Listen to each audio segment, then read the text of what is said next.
राधे राधे। हमारे YouTube channel में आप सभी लोगों का स्वागत है। संझा जगाने का गीत प्रस्तुत करने जा रहे हैं। कैसा लगा कमेंट करके बताइएगा। लाइक शेयर सब्सक्राइब पूरा वीडियो देखिएगा, पूरा सपोर्ट करिएगा। आहो आहो संझा गोसाई के ही तुहे मनाई।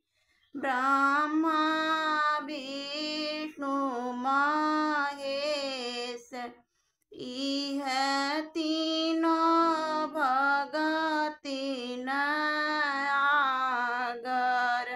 हाथ चवर ले बिनावेन इह तीनों दिहल आशीष।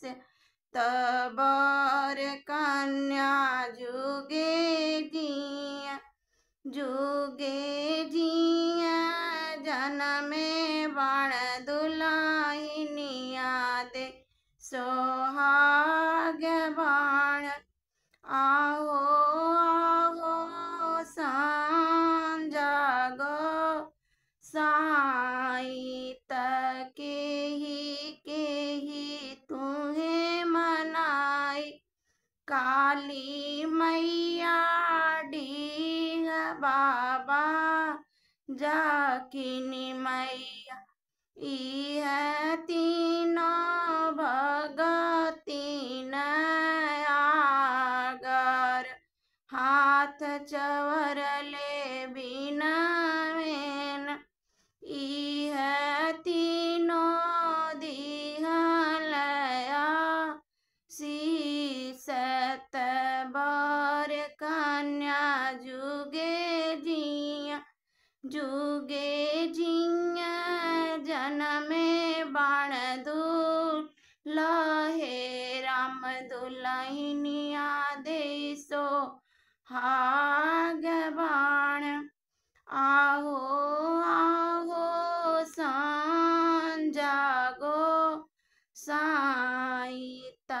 के ही तुहे मनाई। हनुमत बाबा कोट के देई नौ माता इह सब भगति आगर। हाथ चवर ले बिनावेन इह तीनों दी है आशीष। बर कन्या जुगे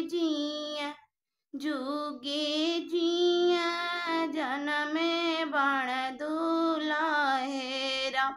दुल्हनिया दे सोहा